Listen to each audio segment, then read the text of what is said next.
ध्यान लगाने मैं चलूं, ध्यान लगे ना मेरा। हे बुद्ध, आप ही कर दो पार मेरा ये बेड़ा। जी हाँ दोस्तों, जब भी हम ध्यान लगाने की कोशिश करते हैं तो हमारा ध्यान लग ही नहीं पाता है, या फिर हमारे मन में ये शंका रहती है कि हमें पता ही नहीं होता कि ध्यान क्या होता है और कैसे लगाया जाता है। इसी दुविधा का हल भगवान बुद्ध ने बड़े ही सरल शब्दों में किया हुआ है। भगवान बुद्ध ध्यान की प्रतिमा माने जाते हैं और उन्होंने जितने सरल तरीके से ध्यान की विधियां बताई हैं और किसी ने नहीं बताई। ये कहानी पूरी सुनने के बाद आपको ध्यान के बारे में कोई भी शंका नहीं रहेगी। तो चलिए कहानी को शुरू करते हैं। एक बार बुद्ध के पास उनका एक शिष्य आया और उनसे बोला, बुद्ध, मुझे आपके सानिध्य में 3 साल हो गए हैं। मैं रोज आपके बताए अनुसार ध्यान लगाता हूँ, फिर भी मुझे 3 साल में ध्यान से कुछ भी नहीं प्राप्त हुआ। वहीं मेरे मित्र कहते हैं कि उन्हें कुछ ना कुछ ध्यान करके प्राप्त हुआ है, पर फिर मुझे क्यों नहीं हुआ। मुझे माफ करें बुद्ध, पर अब मेरे मन में ये विचार आने लगे हैं कि ध्यान से कुछ मिलता भी है या फिर ये मिथ्या है, क्योंकि मुझे तो आज तक कुछ भी नहीं मिला। और जो लोग कहते हैं कि मुझे ध्यान करने से ये प्राप्त हुआ, वो प्राप्त हुआ, मुझे लगता है कि वे सब झूठ बोलते हैं। आपने ही कहा था कि अपनी बुद्धि से खोजो, और अब इतने वर्षों तक ध्यान करने के बाद मुझे ऐसा लगता है कि ध्यान से कुछ नहीं मिलता। आप ही मेरा मार्गदर्शन करें।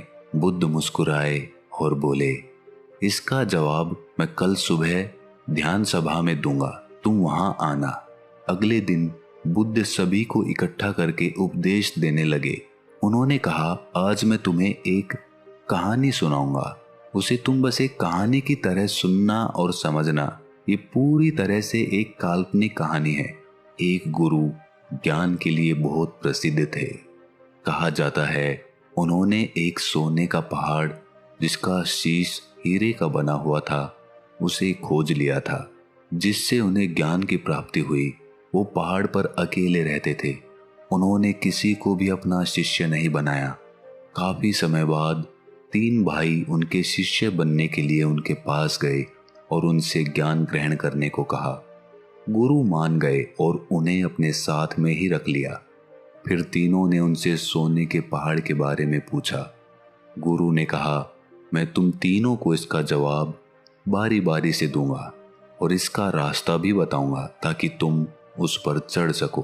फिर गुरु ने पहले शिष्य को बुलाया और एक रास्ते की तरफ इशारा किया और कहा कि यहाँ से तुम सीधे चले जाना और कहीं मत मुड़ना। ये रास्ता तुम्हें सीधे उस पहाड़ तक ले जाएगा और कहीं भी अपनी यात्रा मत रोकना। वो शिष्य अपने गुरु का आशीर्वाद लेकर यात्रा के लिए निकल पड़ा। रास्ते में उसे काफी कठिनाई हुई। उसके पांव में कांटे चुभे, कुछ कीड़े मकोड़ों ने भी उसे काटा, कुछ जंगली जानवरों से भी उसका सामना हुआ, पर वो जैसे तैसे जंगल पार कर रहा था। तभी रास्ते में उसे भूख लगी। उसने जंगल में कुछ खाने का इंतजाम किया। खाना खाकर फिर से वो आगे बढ़ गया। उसके बाद वो एक मरुस्थल में पहुंच गया। वो काफी बड़ा था। उसके पास खाने के लिए थोड़ा सा खाना बचा हुआ था, लेकिन उसके पास पानी नहीं था और वो प्यास से बहुत व्याकुल हो रहा था। फिर भी वो चलता रहा। चलते चलते अंत में वो बेहद थक गया। अब उसके लिए प्यास सहना नामुमकिन हो गया था। उसके मन में अब ये सवाल आने लगे कि कहीं गुरु ने उसे कोई गलत मार्ग तो नहीं बता दिया।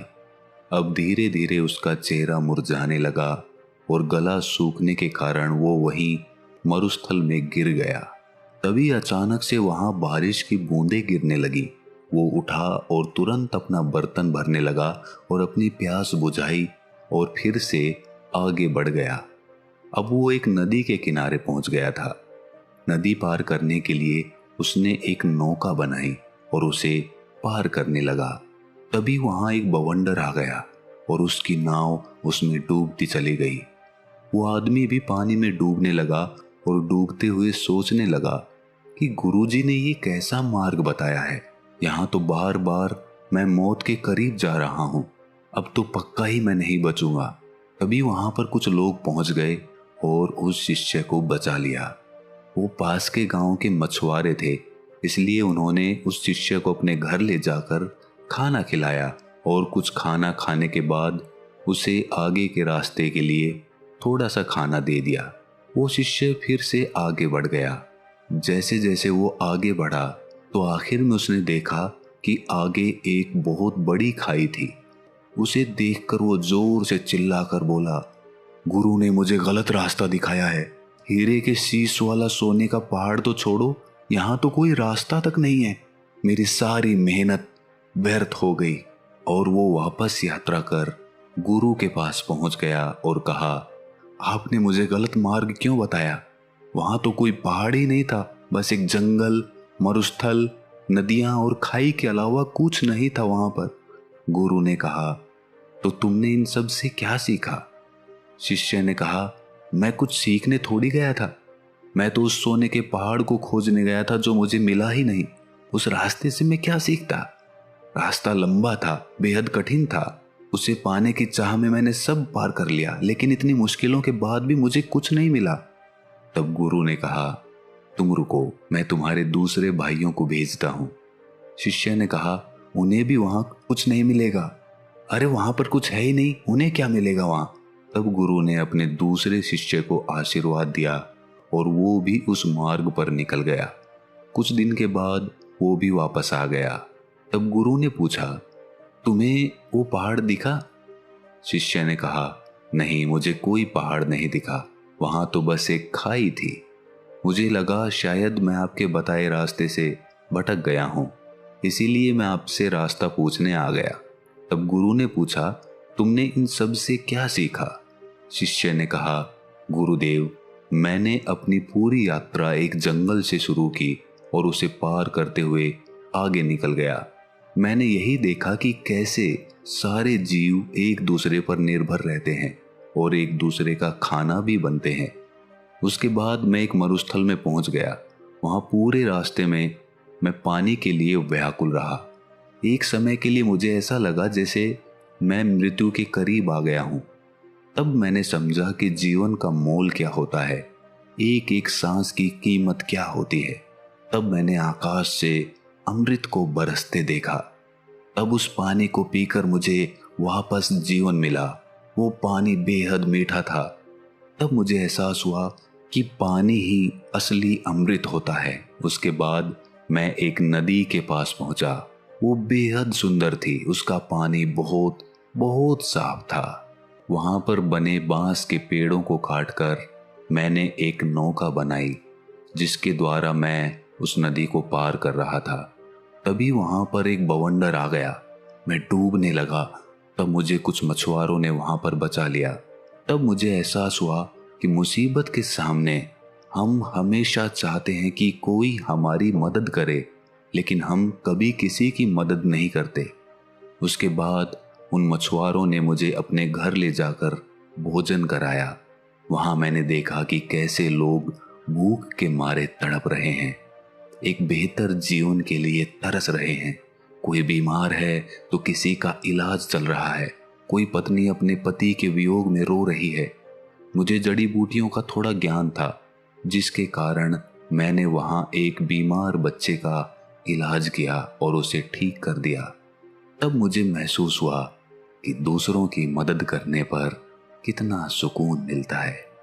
उन मछुआरों के पास खुद के लिए खाना नहीं था, फिर भी उन्होंने मुझे भोजन कराया और रास्ते के लिए भोजन भी दिया, जिसे लेकर मैं आगे की यात्रा पर निकल गया। उसके बाद आगे मैं एक खाई के पास पहुंच गया। वो मुझे एकदम शांत लगी।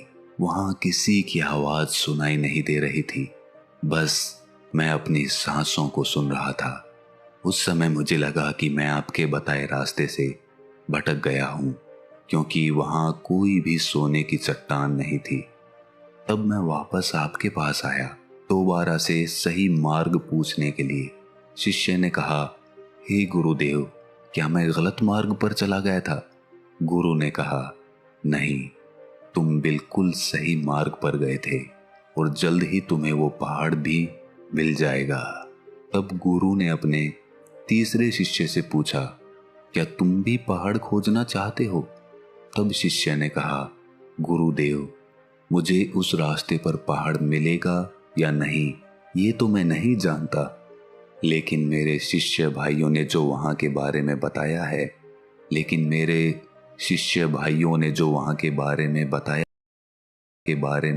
है मैं उसे जानना चाहता हूं। तब तीसरा शिष्य गुरु का आशीर्वाद लेकर यात्रा पर निकल पड़ा। कुछ दिन बाद वो शिष्य वापस आया। गुरु उसे देखकर समझ गए थे कि उसे वो पहाड़ मिल गया है। उसके चेहरे पर अलग ही चमक थी, वो काफी शांत था। शिष्य ने गुरु को प्रणाम करते हुए कहा, हे गुरुदेव, आपने जो मार्ग दिखाया उसका मैं बहुत आभारी हूँ। मुझे वो सोने का पहाड़ मिल गया है जिसका शीश हीरे का बना हुआ है। ये सुनकर बाकी दोनों शिष्य बोले, क्या तुम्हें वो खाई मिली? तीसरे शिष्य ने कहा, हाँ, मुझे मिली थी। मैंने भी वो सब अनुभव किया जो तुमने किया था। आखिर में मुझे वो खाई मिली जहां अपार शांति थी। इतनी शांति मुझे कहीं नहीं मिली। मुझे पता था मैं सही मार्ग पर हूं। पहाड़ यही है। उसे ढूंढने के लिए मैंने खाई में कदम बढ़ा दिया। उस समय मेरे मन में भी बहुत सी आशंकाएं थीं, लेकिन मैंने 2 बार मृत्यु को करीब से देख लिया था, इसलिए मुझे उसका भय नहीं था। अब मुझे बस वो पहाड़ ढूंढना था और मैंने अपना कदम उस तरफ बढ़ा दिया। जब मैं आगे बढ़ा तब मैंने देखा कि मैं खाई में गिरने की जगह हवा में उड़ रहा हूँ और इसी तरह मैं उस खाई पर आगे बढ़ता चला गया और मैंने वो खाई पार कर ली। जब मैं आगे पहुंचा तो वहां काफी अंधेरा था, बिल्कुल भी रोशनी नहीं थी। उसके बाद जब मैं और आगे बढ़ा तब देखा कि आगे अथाह रोशनी है। वो रोशनी इतनी थी कि मुझे उसमें कुछ भी दिखाई नहीं दिया। तब भी मैं आगे सीधा बढ़ता गया। उस समय भी मैं बेहद डर रहा था, कांप रहा था, लेकिन फिर भी मैं आगे बढ़ता रहा और अंत में मुझे वो सोने का पहाड़ मिल गया जिसका शीश हीरे का था। उसके ऊपर जाने के बाद मेरा मन बिल्कुल शांत हो गया। बेहद खुशी हुई और मन आनंदित हो उठा। कहानी पूरी होने के बाद बुद्ध ने सबसे पूछा कि तुमने इससे क्या सीखा? तब बुद्ध के शिष्य उनके सामने हाथ जोड़कर खड़े हो गए और कहा कि हे बुद्ध, उन तीनों शिष्यों के गुरु ने जो रास्ता उन्हें दिखाया था वो रास्ता उनके अंतर्मन का था। पहले शिष्य की लगन और निष्ठा सही थी, लेकिन वो महत्वाकांक्षी था। उसने मार्ग में आई किसी भी चीज से कुछ भी ज्ञान प्राप्त नहीं किया। वो पूर्ण रूप से महत्वाकांक्षी हो गया। उसके मन में बस वो पहाड़ चल रहा था, जिसकी वजह से वो आसपास की चीजों से कोई भी सीख नहीं ले सका, जबकि उसके आसपास ज्ञान ही ज्ञान था। दूसरे शिष्य ने सब देखा और समझा कि प्रकृति कैसे काम करती है, जीवन कैसे जिया जाता है, मौत के समय कैसा लगता है। उसने मौत और सांसों के मूल्य को समझा। उसने अमृत को पहचाना कि पानी ही अमृत है। वो आखिर तक गया और उस छोर से वापस आ गया जहां उसे मंजिल मिलनी थी। वो उस खाई को देखकर घबरा गया जिसकी अथाह शांति उसको पसंद आई थी, लेकिन वो ये नहीं समझ पाया कि वही उसका रास्ता है और वो उसे गलत मार्ग समझकर गुरु के पास वापस लौट आया। लेकिन इस यात्रा से उसने कुछ पाया, लेकिन तीसरे शिष्य के मन में उस पहाड़ को पाने की कोई जिज्ञासा नहीं थी। वो तो बस उस मार्ग को जानना चाहता था, उसे देखना चाहता था जो उसके साथियों ने देखा था। आखिर में वही हुआ, उसने हर चीज अनुभव की। फर्क बस इतना था कि वो उस खाई की गहराइयों में चला गया जहां एकदम अनंत शांति थी। वो इस सब को महसूस करते हुए अंधकार में आगे बढ़ता गया और एक समय के बाद उसने रोशनी ही रोशनी देखी और वो पहाड़ जिसकी उसे तलाश थी वो पहाड़ कोई और नहीं बल्कि खुद का उसका शरीर था, जिसमें सोना उसका शरीर था जबकि हीरे का शीश उसका मस्तिष्क था, जिसमें उसे बहुत सारा ज्ञान और शांति अनुभव हो रही थी।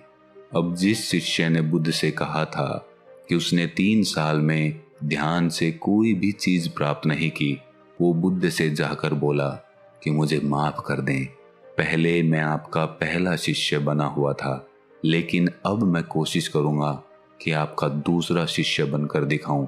अब मेरे मन में कोई भी दुविधा या सवाल नहीं है। दोस्तों, हम सब का ध्यान मंजिल की तरफ होता है, लेकिन असली आनंद तो रास्ते का होता है, मार्ग का होता है।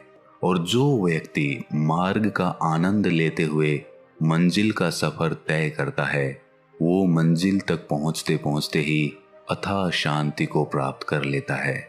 और जो आदमी सिर्फ मंजिल पर पहुंचने की चिंता करता है, वो मार्ग का आनंद ही नहीं ले पाता। इसीलिए मंजिल से ज्यादा मार्ग जरूरी हो जाता है। अगर आपको ये कहानी थोड़ी सी भी ज्ञानवर्धक लगी तो इसे अपने सगे संबंधियों और दोस्तों के साथ शेयर जरूर करें। और ऐसी ही ज्ञानवर्धक कहानियां सुनने के लिए हमारे